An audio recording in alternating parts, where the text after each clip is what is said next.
पहला तो NEET 420 marks का होता है और 418-19 नंबर आ ही नहीं सकते। 180 में 179 क्वेश्चन उसके सही हुए और उसने एक क्वेश्चन छोड़ दिया तो उसके मार्क्स आएंगे 716। उसने एक क्वेश्चन सॉल्व किया और वो गलत हो गए तो उसके मार्क्स आएंगे 715।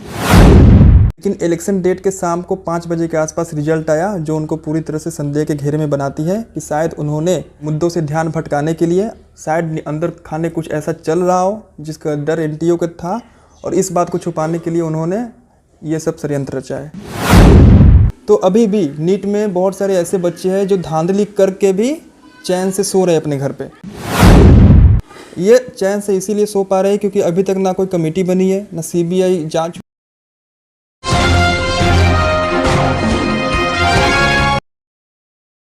नमस्कार, आपने देखना शुरू कर दिया है न्यूज़ 0 किलोमीटर और मैं हूं नीरज प्रभाकर।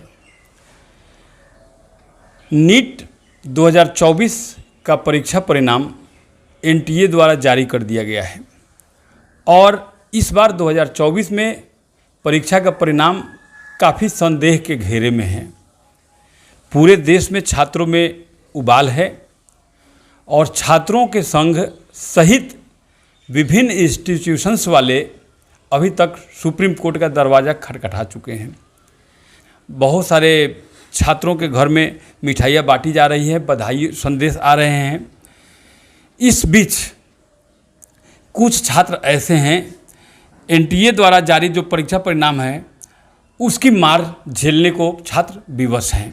ये घोड़ासन प्रखंड है और घोड़ासन प्रखंड के मैं जमुनिया में मौजूद हूँ और ये हर्षित कुमार हैं और इन्होंने नीट के परीक्षा परिणामों में 675 अंक ला करके क्षेत्र सहित अपने परिवार का और अपने समाज का मान सम्मान बढ़ाया है।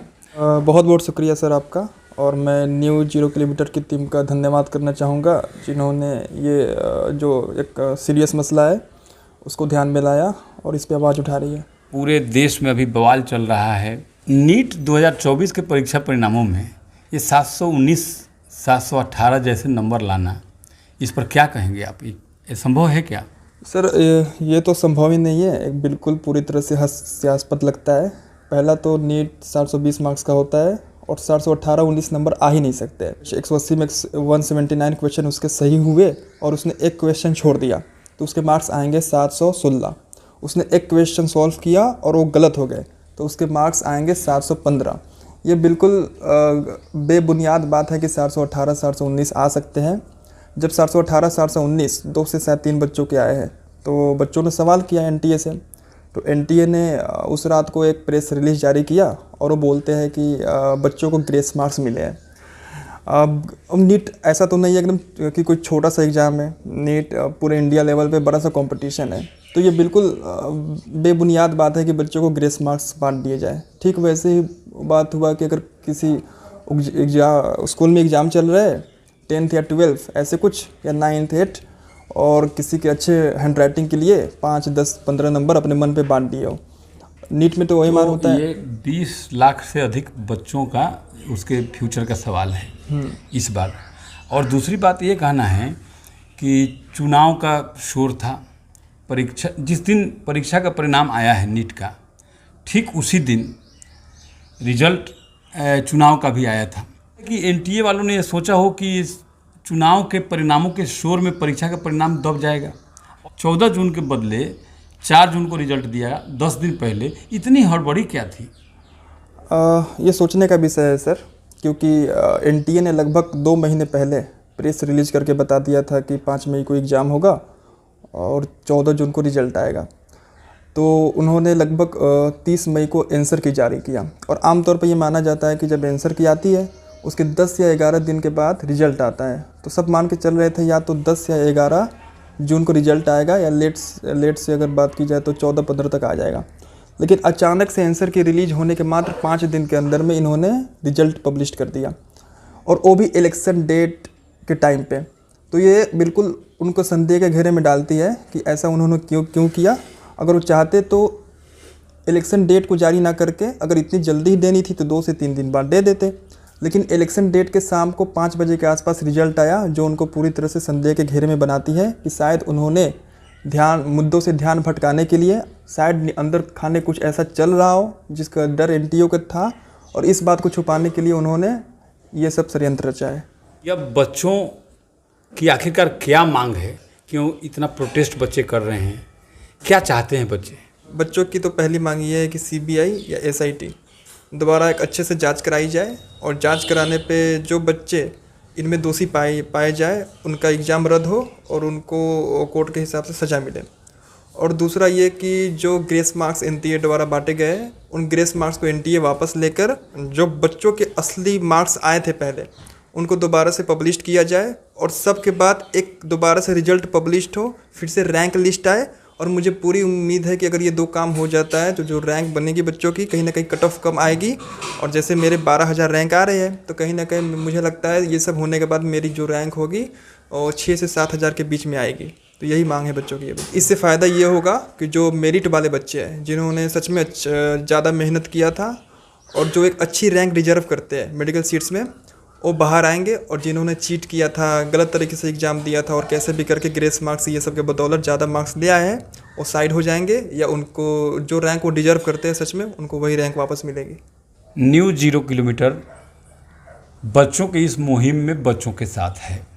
वे छात्र जिनका रिजल्ट आया है वो भी संशय के घेरे में हैं, और वे छात्र, सुनने में तो यहाँ तक आ रहा है कि कोई हरियाणा में कोई सेंटर था जिसको मैनेज किया गया, 67 बच्चों का टॉपरों के लिस्ट में एक साथ शुमार हो जाना, रैंक नंबर 1 लाना, ये आज तक किसी परीक्षा में हुआ ही नहीं भारत में।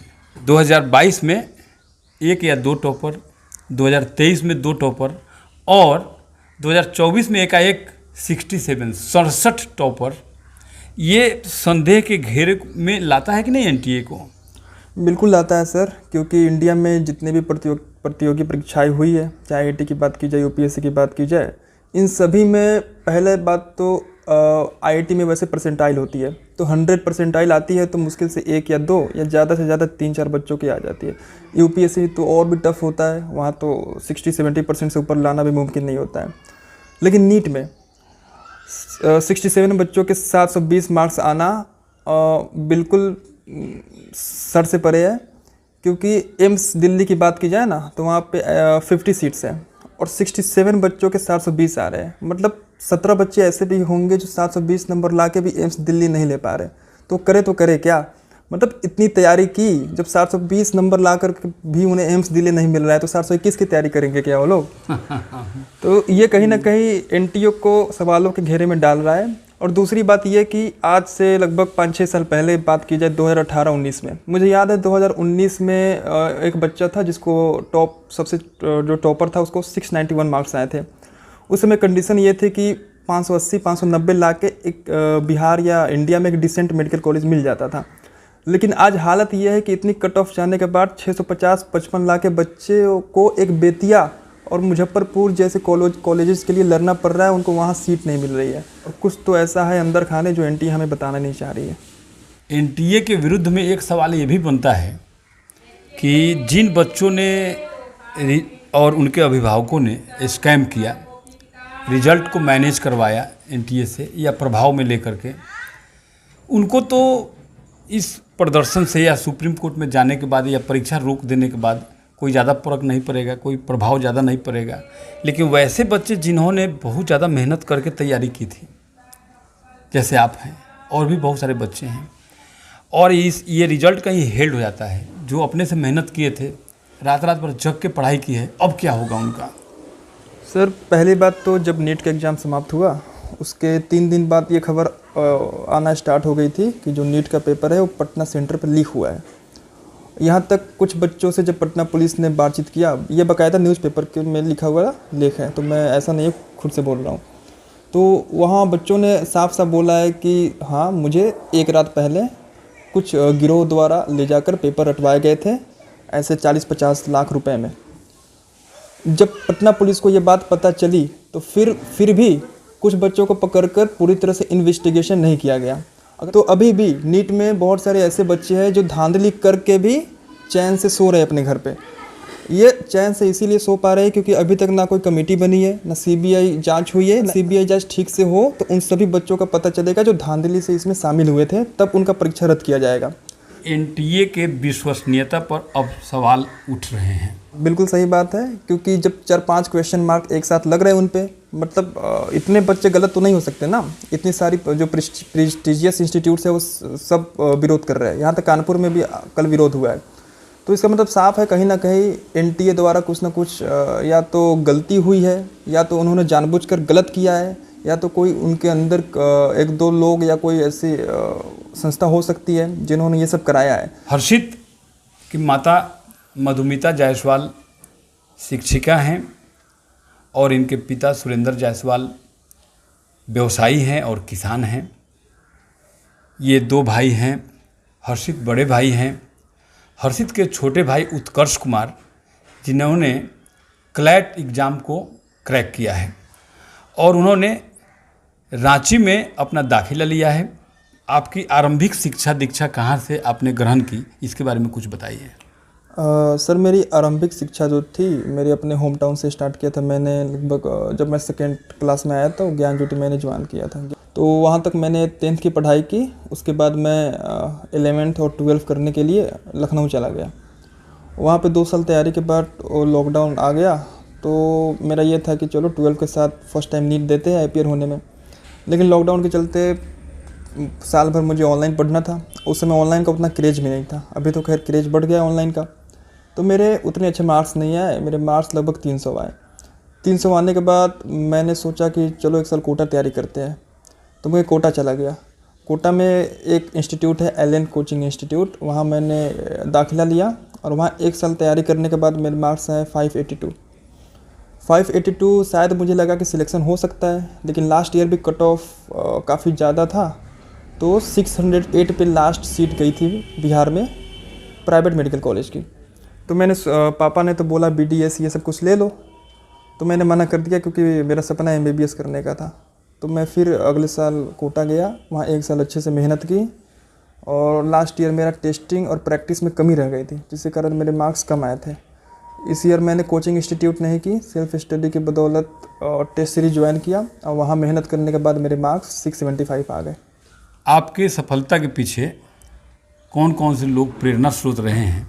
वैसे तो सर मुझे बहुतों लोगों ने सपोर्ट किया है लाइफ के हर मोड़ पे, लेकिन मुख्य रूप से मैं अपनी सफलता का श्रेय मम्मी पापा, मेरे परिवार और टीचर्स को देना चाहूँगा, जिन्होंने मेरे हर मोड़ पे मुझे साथ दिया। ना कि बस पढ़ाई में ही मदद की, बल्कि जीवन में भी ऐसी सीखें दी है जो आगे जाके।